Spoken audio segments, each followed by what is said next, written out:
how does the future work? How can we approach it? Where are we? I can tell you that the future is a little bit like an action sport. You can imagine it, but you can never be predicted in your mind about what will happen, but you can prepare. Now, I will talk about all of the future in 20 minutes, which is very short time compared to a very long time. Future is important. We will spend the rest of our lives in it. Can you imagine? That's why we talk about it all the time. And question is, why would you be relevant 10 years from now? These are questions we ask to our teams and our customers and our partners and the people we consult. Even more important, how are you becoming relevant all the time? That's interesting. By the way, I don't think the AI that made this picture will be relevant in the future, considering how she's trying to look into the future through her forehead. Maybe that's a metaphor, I don't know. Now, the future can look in many different ways. World Economic Forum, the folks I work with in Europe, in the strategic foresight framework there, says that in 2 years, this is the balances and checks we need to be careful. Look, only the blue ones are economy positions there. The rest, or either social or otherwise, in 10 years from now, it is environmental, geopolitical, societal, and technological challenges, not economy. It is not about the economy, as one of the presidents didn't say back in the days in the US. Now, how does the future work? How can we approach it? Where are we? Very simple diagram. I know that you are excellent in tactics and strategy, otherwise you might not be sitting here. How is your vision? Where are you relevant? What about the systems levels evolution and changes that we all witness today going faster and faster?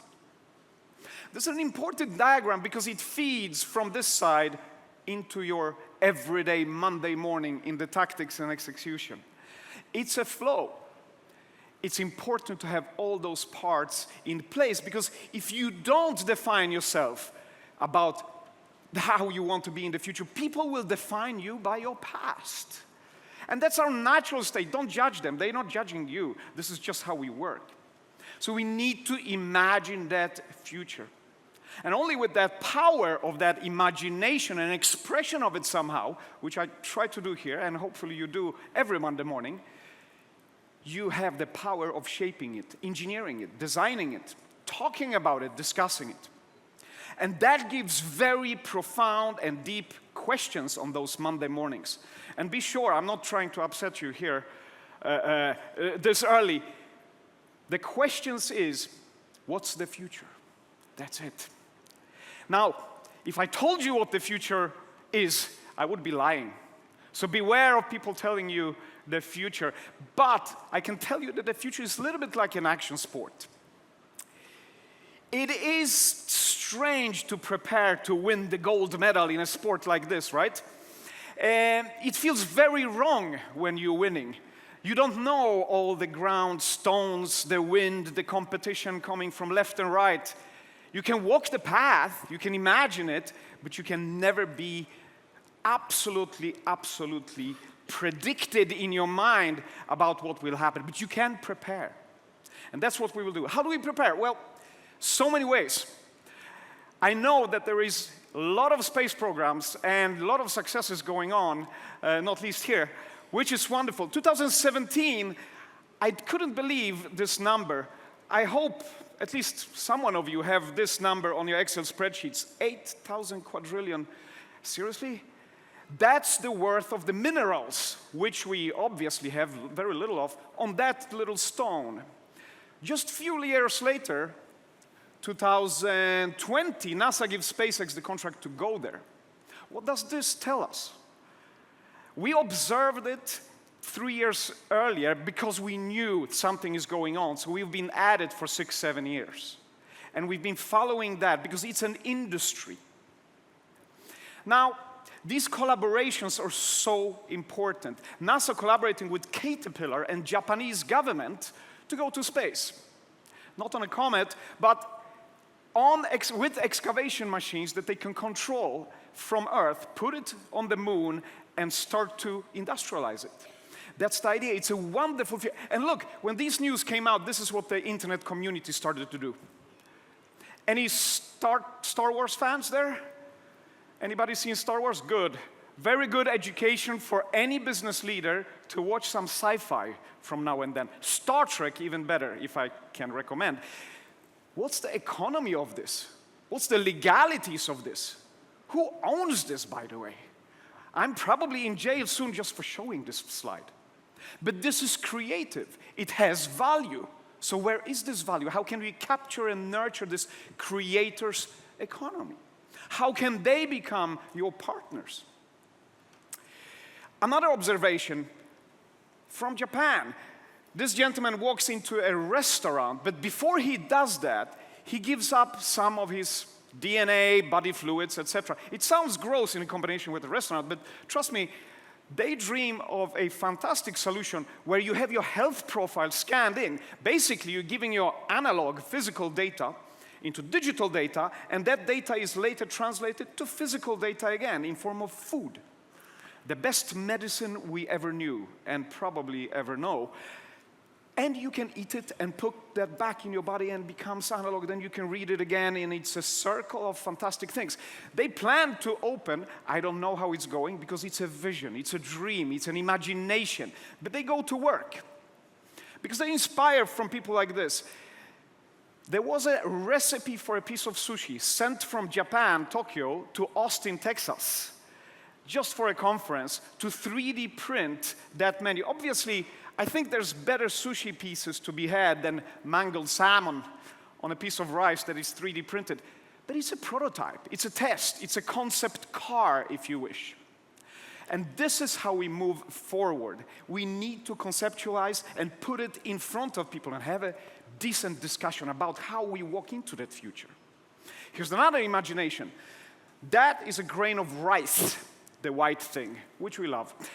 That is a tiny little computer from some years ago, probably much smaller today. It's like a grain of sugar. You can swallow it, and it has a little radio, gives some body temperature or whatever you want. And we can read the data from your body. Now, imagine with the neuroscience, 10, 15, 20 years from now, somewhere in the future, Neuralink, etc., is working on it. Can we put data in your body? What if? What would you do? Here's an idea. Morning drink, strategic foresight, and classical tabla. And then you can use this new knowledge throughout your workday however you wish in any combination. Now, these are dreams, but that's why they are so important. I don't know if you saw these news. Another thing we've been following, this is also from 2020, but we've been looking at it for a while. A piece of glass that is also a solar cell. What does it mean? Why is it important? Our windows can power the buildings? Wow, we can have facades. Just a few days ago, company Next Energy released these, ready to go on facades of buildings. What does that mean for our economy, energy, and all the fights we have around where we get our power? Because power becomes power, as you see. Donald Trump just announced that he doesn't want to join the AI pact that was signed in France. Because no, we want to drive our energy, our data centers with fossil fuels. Why? Because it's easy for US. Very egoistic in a way, maybe good for a little while. Now, some of you, many of you know this gentleman, Vinod Khosla, and his ventures. He predicts the future. He's a techno-optimist, he says, which is amazing. I just saw this 12 little points of the future he talked about. Not surprising. This is what we observe and see how it's going. And he says the opportunities are enormous. Abundant technology-based possible tomorrows are likely if we allow them to happen. A little bit vague in the end there. How do we allow them to happen? What hinders them? What's in the way of technology? Well, politics, humans, and our resistance to change. And I'm not blaming anybody. I come from a series of big companies like Sony, Huawei, World Economic Forum, where incumbents gather. And we've been advising and consulting many of those about those hinders and how to overcome them. Note very well that Mr. Kostler is talking about the technology and the resistance, the politics and the technicalities. I think it's about the people. Politicians are, after all, people. We know it, we love it, because then we can have a decent discussion about it. And I think it would change our mind to change our mindset, our view on why we drive business, societies, and communities.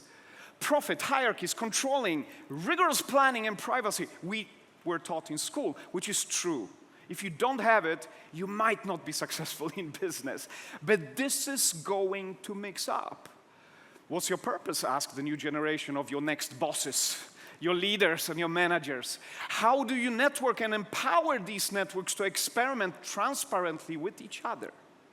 It's a good sentence of a question to put in a superposition on the profit, which should be end result. Profit is an effect of doing great.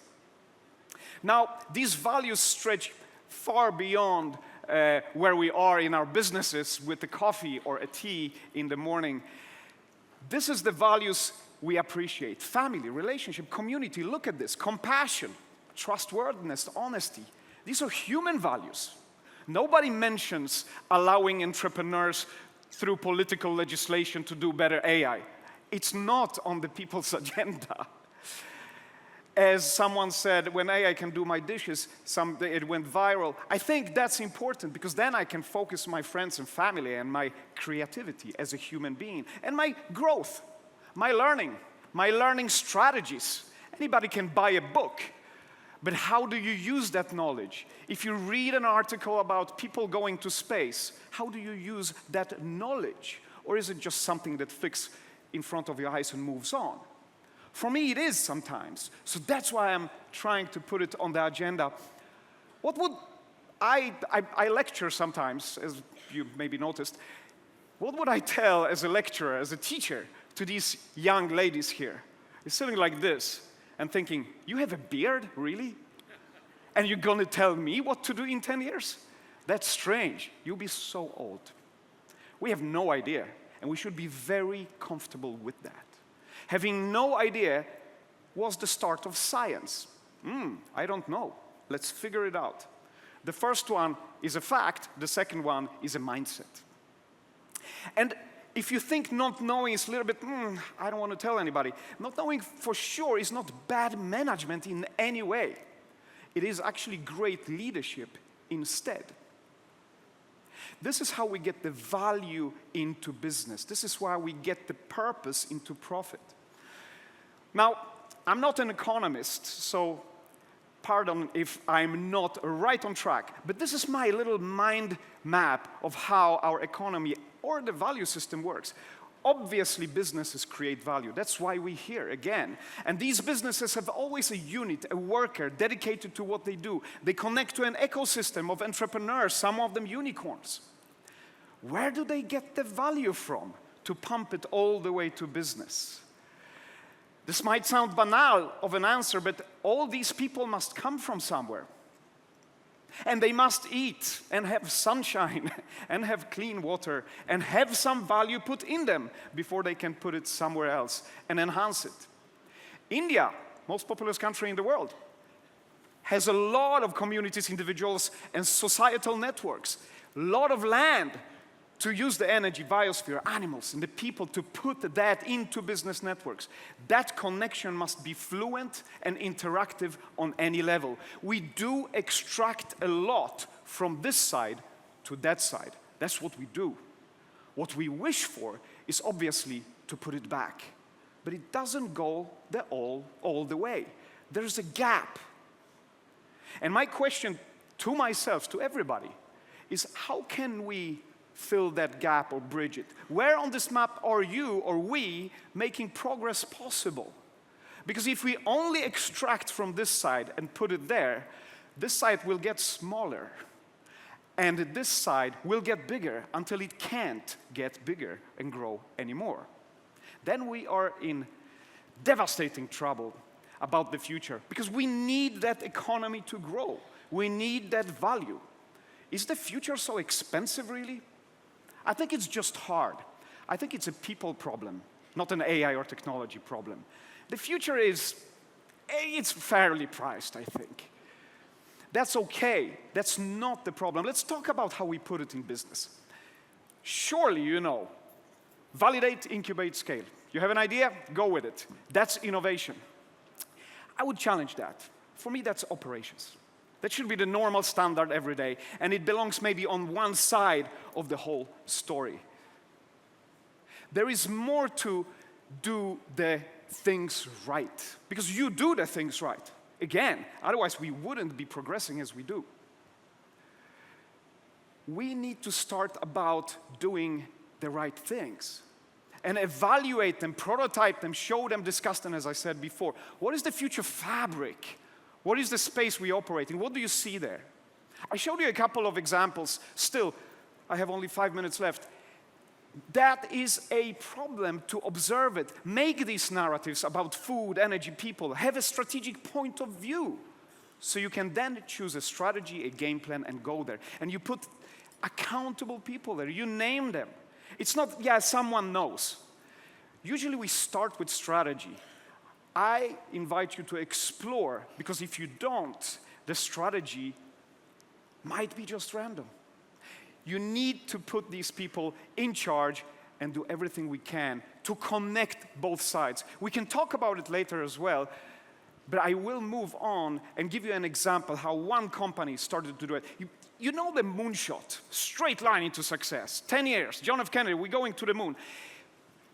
Many people in the audience, and there's interviews about it. For example, the mathematician and technologist said, Mr. Kennedy, we have no idea what you just said. We don't even have the maths about the space idea, even less the technology. Now, there is something, Upen Barve, my colleague, also partner in crime there, he invented this, the slingshot. Establish a vision, content, and framework. Make the vision tangible. Imagine the third horizon of innovation.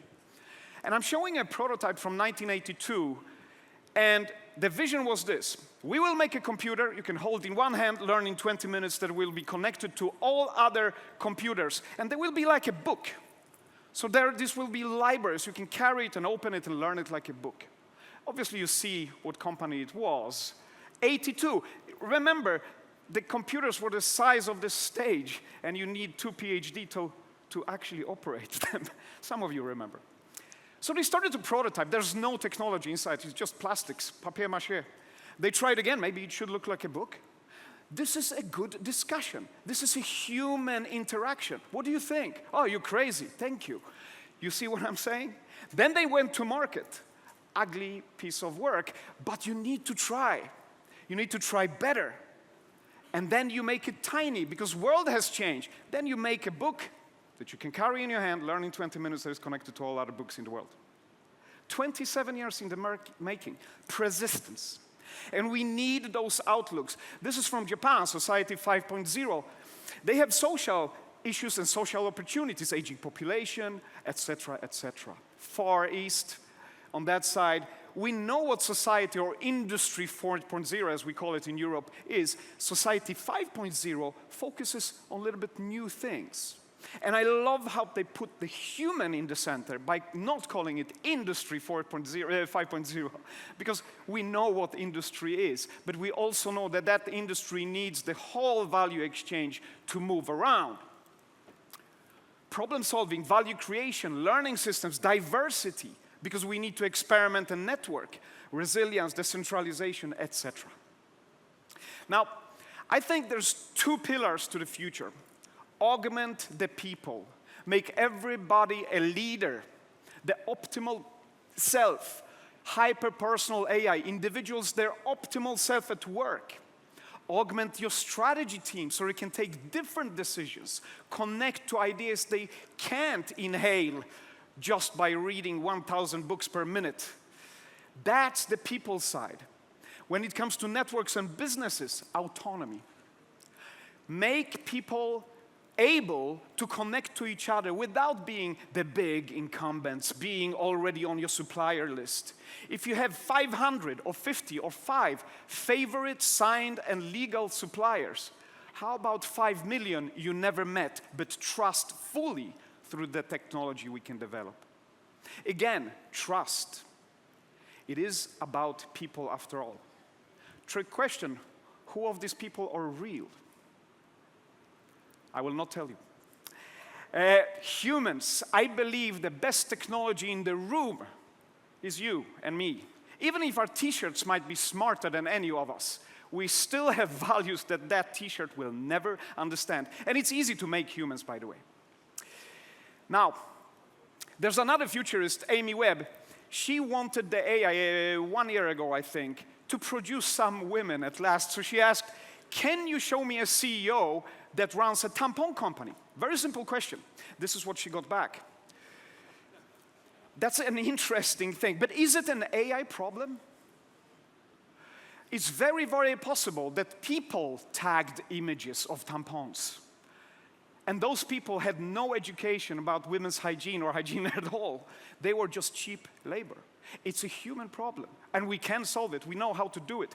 Some people are hiding from AI. Is this an AI problem, or is it a cultural, social, socio-political problem that we could address in your company or anywhere you are? This is a friend from Berlin. He's a painter. He paints together with an AI. And people go, ooh, that's not real art. Is that an AI problem? No, tools were never a problem. How we use them and how we relate to them is. People collaborating with learning systems is the future of expertise. And it's hard to onboard everybody on the same thing. Nordstrom in US says, if you new with us, use your good judgment in all situations, there will be no further rules. Basically, they outsource that to you, me, emotions, community, compassion, and empathy, which we have abundance of just if we know. Now, I'll show you how people behave with our products. You've seen these products before, very easy. A little bit different usage. Especially she is interesting there, yeah. She's a little bit older now, probably your boss very soon. She's right. I'm not telling her how to use that. And look at this little gentleman. If you're looking for a good KPI of your business, do you see the tail on the dog? That's happiness. It's not, yeah, I love this slide. It's not about people. Personas or roles or functions. It's about me, you, individuals. Let me show you an experiment we did 7 years ago. There will be some sound with it, so we're ready for that. And trust me, we called it Copilot at SAP. Obviously, we have a great relationship with Microsoft. They beat us to the very end. And we thought like this, maybe I could have a personal, hyper-personal AI. Private, safe, and secure, obviously. Let's dream. Hello, Copilot. Good morning. What's up? Good morning, Martin. You will have a fairly busy morning, but there is time for a good cup of coffee. Your biometrics show valuably good for you.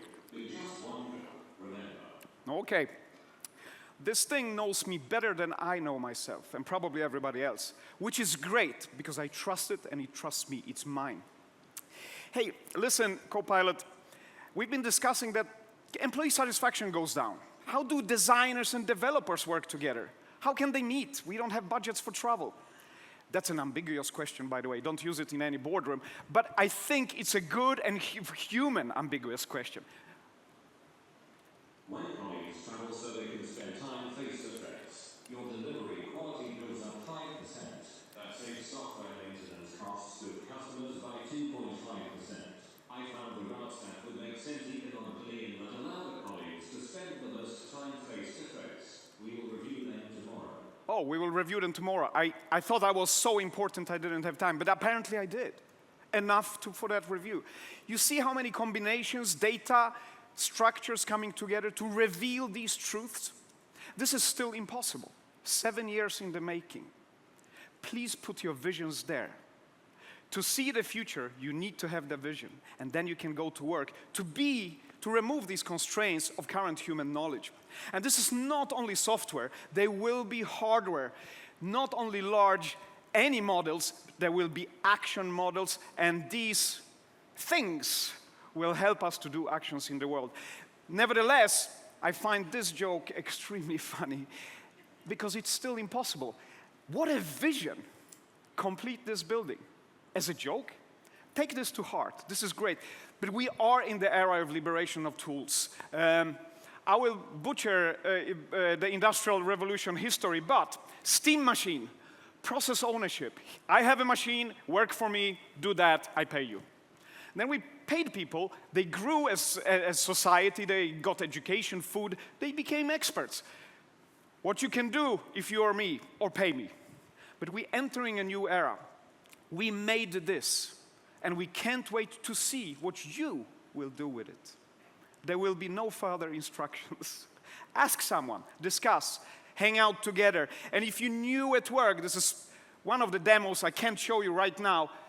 Imagine being new at work and having all these buzzwords and needs to be SDG compliant. There's new regulation coming out every second. There's help to be gotten from the technologies today. Put them, drag and drop together. Ask the AI, can you work on that strategy for a week? It doesn't have to be fast. It has to be creative. And then you can choose and fiddle around maybe with the whole world. How can we make it happen with your 5 million new suppliers of the best quality? So yes, humans and machines in an empathic symbiosis across worlds. And none of these experts is real. This is from Samsung, a generation of possible agents for you. Now coming to an end very quickly. We love how this is progressing. And we talk a lot about the data becoming information, knowledge, and maybe, in the end, some kind of wisdom. But if we talk too much about the data information, and parallelly about our products, we love features, by the way, and we serve them through products, but that results in relationships. And I would like to say that work above that line. The rest is IT, and it is progressing. But if you have perfect products, features, information, and data, but maybe totally subpar relationships, knowledge, services, and wisdom, you might be in trouble. Nurture relationships. Anything you dream of, what relationship will it build with the world around you? Why would that be relevant 10 years from now? To whom? Exactly as I started. Build relationships, the rest will follow. Because you know, in the end, what is the smartest app in the world? I think it's the one that makes us smarter, however we look. So we can be ourselves. Authentic humans, compassionate and empathic to each other, appreciating each other in each situation. I think we maybe even become human at last because we've been spending too much time in Excel spreadsheets. And I wouldn't say that that's a human job. A human job is to write a love letter, a white paper, or a good contract. Now, my almost last slide, I talked to a CEO of a European bank, big bank, and we spent 5-6 hours together with her team, 10 people taking notes, and she got upset. Imagine me talking about it for 1 hour, 1.5. She goes, Martin, this is chaos. We are in the business of stability. We are a bank. Quite poetic from a banker, no? Wonderful, actually. That opened the whole discussion. Because I asked, what's the opposite of stability? She said, chaos. And I don't think so. The opposite of stability is evolution, revolution. It's change. And if you have a schedule for it, if you have a vision for that change, you might end up on the great, great side, instead of fading slowly away. Very stable, by the way. Now, any guesses who composed this last piece of music I will play for you? It is a trick question. It's an AI, of course. Beautiful though, no? AI speaks emotions to us because we put emotions in it. So let's do that more. And if we do, I truly believe we can build a future we all want to live in. Thank you very much.